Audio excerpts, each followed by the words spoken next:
In January 2012, Bill and I traveled to Cambodia with a group of 25 friends and family. We had a full agenda for our 11-day trip, stopping in Siem Reap to see the great temples, traveling to Battambang to dedicate our new school, and finishing our trip in Phnom Penh, capital of Cambodia. After our long flight from LA, we landed in Siem Reap and stayed at the 5-star Soka Angkor Resort.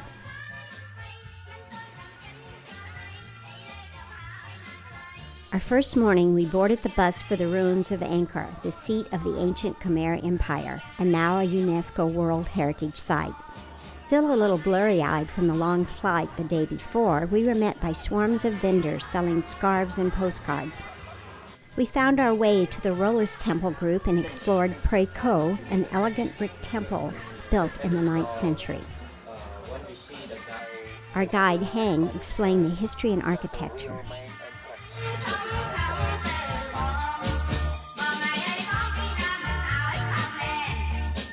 Some of us found the local kids more interesting than the temple.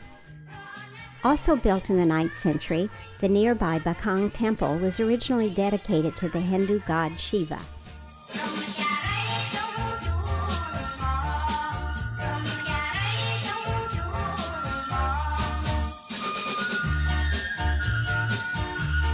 The next temple was Lo Le, the last temple in the Rolas group to be built. An afternoon visit to the Angkor National Museum gave us insight into the history and heritage of the ancient Khmer civilization.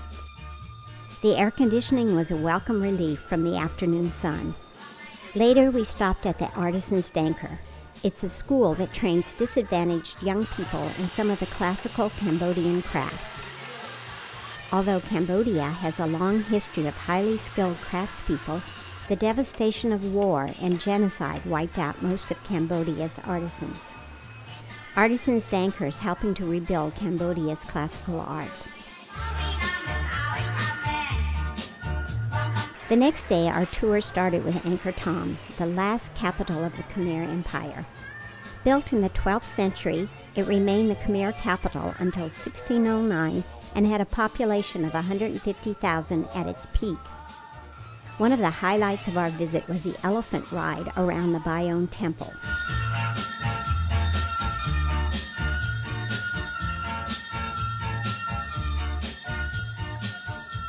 The Bayon Temple sits at the center of Angkor Thom. It was the official state temple for 3 centuries. It is a Buddhist temple, not Hindu like the earlier Khmer temples. The Bayon Temple has large, massive stone faces, 216 to be exact, carved on towers all facing either north, south, east, or west. Some scholars think the stone faces are the representation of the Khmer king who built them. The Bayon has wonderful bas-reliefs depicting historical events and scenes from everyday life of the Angkorean Khmer people. The Terrace of the Elephants at the heart of Angkor Thom was part of the Royal Square, which was used by the king to review his army and for other royal events. Today it is the home of snakes. The Leopard King Terrace forms another part of the Royal Square. Ta Prohm, also known as the Jungle Temple, was left in its natural state to show how most of the temples looked in the 19th century when they were first discovered by the French. This jungle look appealed to the makers of the movie Tomb Raider with Angelina Jolie because they used the place as a location for their movie. Ta Prohm was built in the 12th century as a Buddhist monastery and university.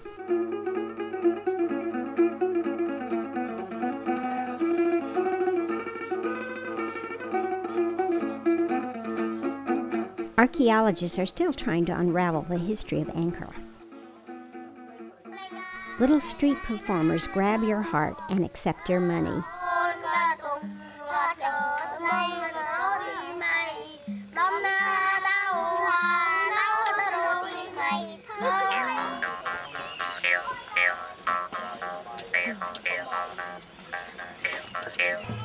That evening, we went to a traditional Apsara dance performance at a hotel in Siem Reap.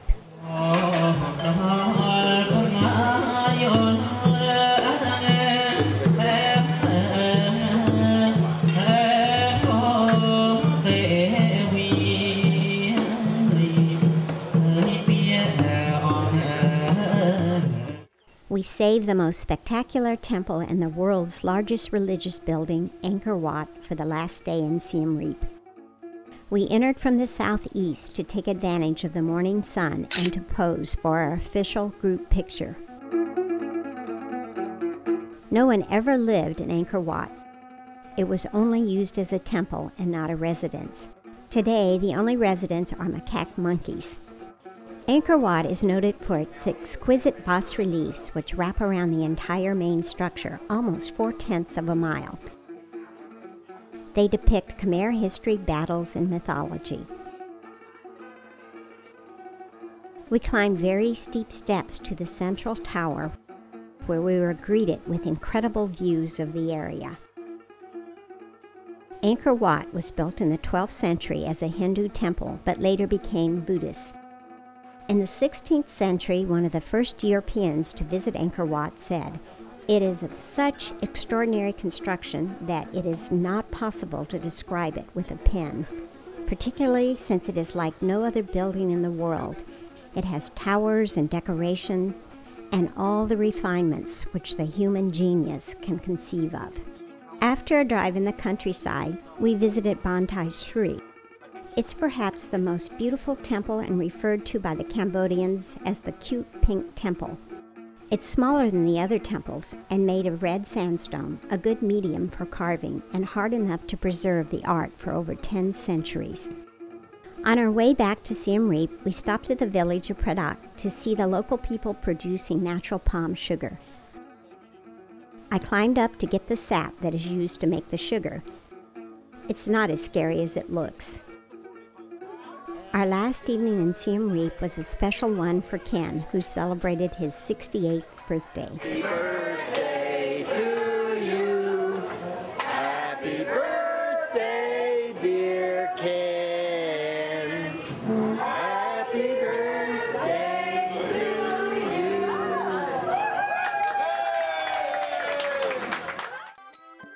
The next 3 days of our trip were in Battambang, where we dedicated our new school. From Siem Reap, we boarded a boat that took us across the Tonle Sap Lake and down the Stong Sankar River to Battambang. The Tonle Sap Lake is one of the largest freshwater lakes in Asia and the lifeblood of Cambodia. It has over 100 varieties of water birds and 200 species of fish. But the most interesting part of the trip was the human activity in the water and along the shore. We boarded smaller boats for a side trip to the Praktal Bird Sanctuary. The sanctuary is one of the most important breeding grounds in Southeast Asia for threatened large water birds. The viewing platform was a good perch to see the birds. Life along the river is a lot more active during the dry season when people come to fish.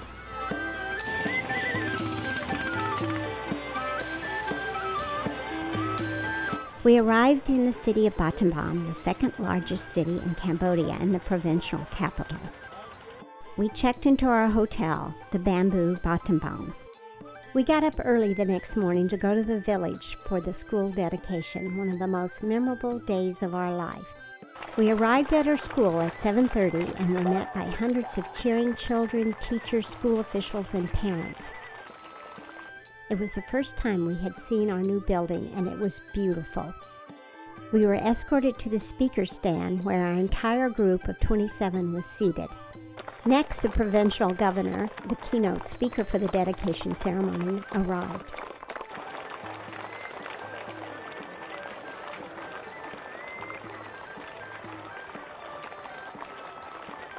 The ceremony began with monks chanting a Dhamma blessing. Bill and I gave a short talk about how excited we were to be there and see the school in person. We were thrilled to see the name Mon Swan's Dream over the main entrance. We named the school for our friend in San Diego, Mon Swan, because she had inspired us to work for the future of the children of Cambodia. Our talk was followed by the governor of Battambang province. He spoke of the importance of education to Cambodia, especially because most of the educated people in the country had been killed by the Khmer Rouge.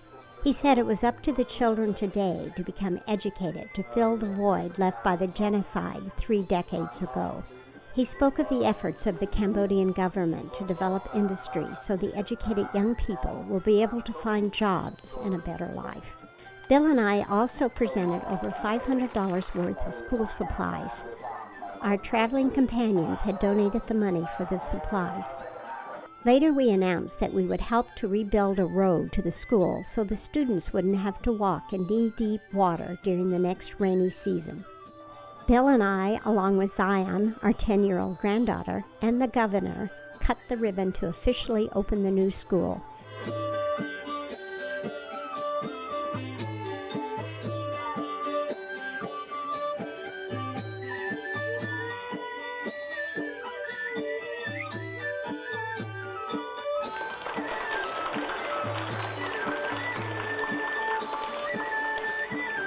We signed the official school registry and toured the school.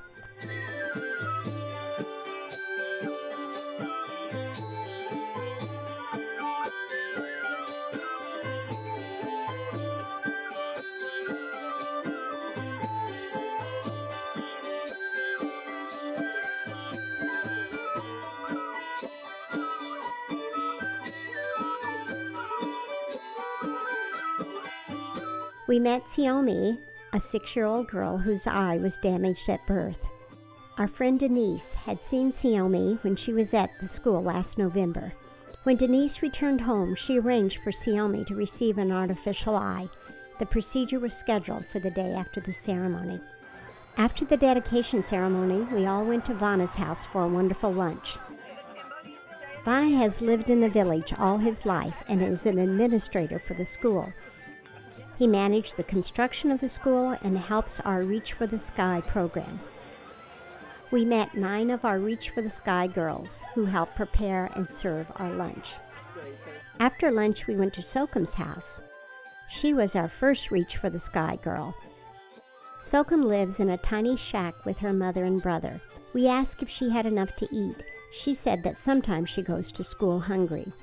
We took up a collection and almost instantly raised $100, enough for 3 bags of rice that will last 4 to 5 months. We left Sokum's house and traveled to the village market. One vendor was selling barbecued rats. Zion, our adventuresome granddaughter, couldn't resist. It's chicken. It tastes just like chicken. I like chicken. How do you like rats? That night, we all went to the Battambang Circus. The performers are kids from nearby villages who have been trained as circus performers by a French NGO. We all enjoyed the show. The next day, we met with Sovachia, a local monk who has inspired and helped us for several years. We went to the Battambang Hospital where we joined Xiaomi and her mother. Little Xiaomi was scared, but bravely went to meet Dr. Casey. He works for SEVA, an international organization that provides eye care to people in third world countries. Coincidentally, SEVA was having an eye clinic on this day. The appointment had been prearranged by our friend Denise. After a brief discussion with Dr. Casey, Xiaomi was fitted with a new prosthetic eye. She also picked out a new bike. She and her mother were all smiles as they prepared for their trip back to the village. Bill and I took a tuk-tuk and joined the group at Neri's kitchen. They were learning how to cook delicious Khmer food. We know it was delicious because we had it for lunch. In the late afternoon, Sovachia took a ride with us on the bamboo train, also called the nori. The bamboo cars are basic flat platforms on 2 axles that run on the regular Asian railroad tracks. If a nori meets another train or another nori on the track, the operator simply disassembles and removes the car from the track. It only takes about 30 seconds. I'll never forget the ride sitting with Bill and Sovachia, watching the countryside fly by as the sun was setting, listening to the clickety-clack of the wheels on the rail, and drinking my Angkor beer. In the morning, we left Battambang for Phnom Penh, the capital of Cambodia, and the last leg of our adventure. On the way to Phnom Penh, we stopped at a school that teaches children wrestling and the ancient martial art of Khmer kickboxing. It was fun watching the little kids put on a show for us.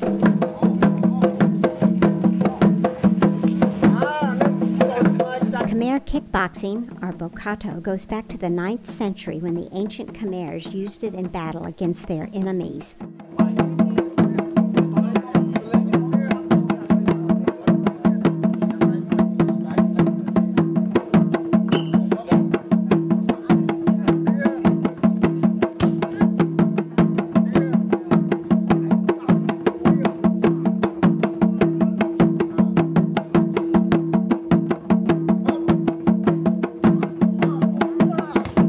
Some authorities think that this is one reason the ancient Khmer were so dominant.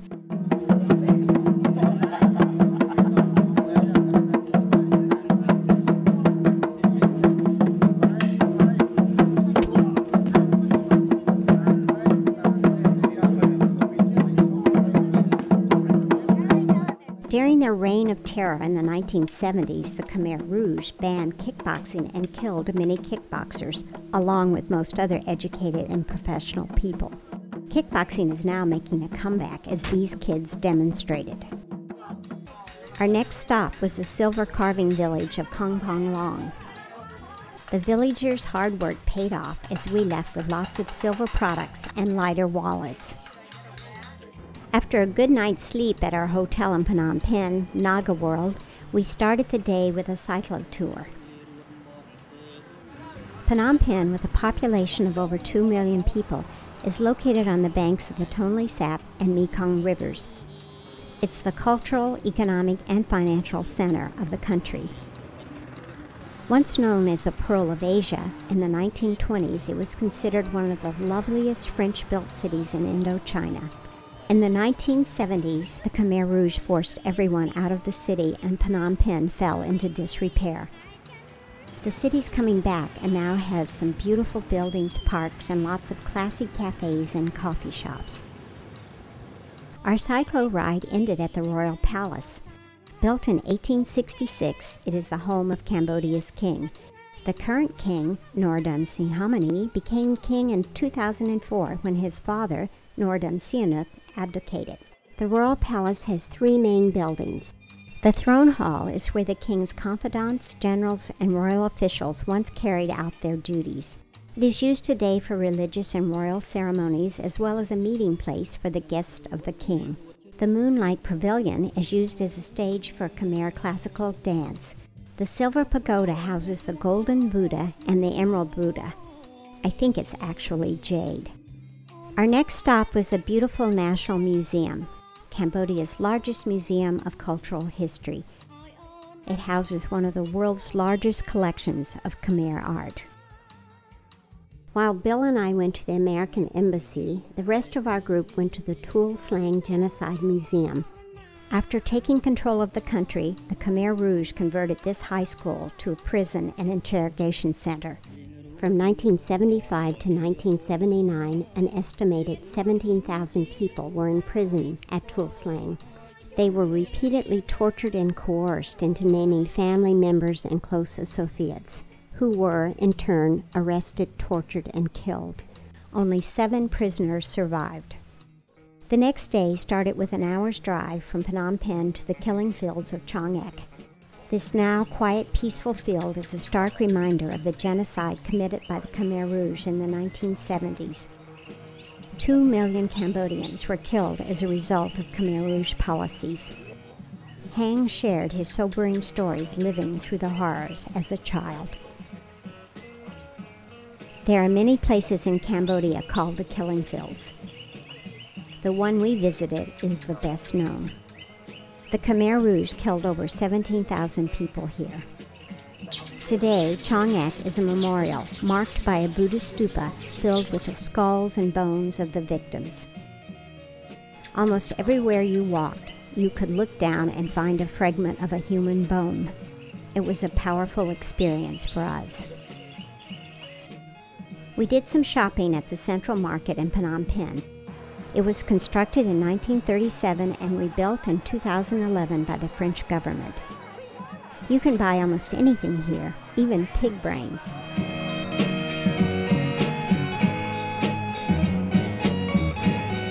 We went on a dinner cruise on the Mekong River. We stopped at an island known for its weaving, where people used traditional wood looms to weave silk. The sights were interesting and the sunset was spectacular. After dinner, we were serenaded by our guide, Heng.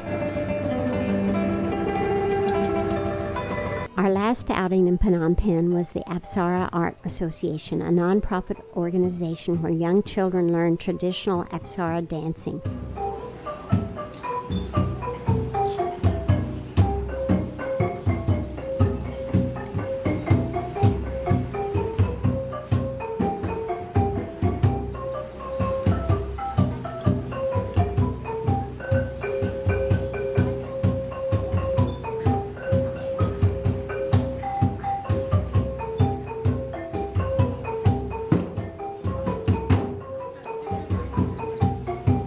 They also teach the children music and theater. We were charmed by the beautiful little performers.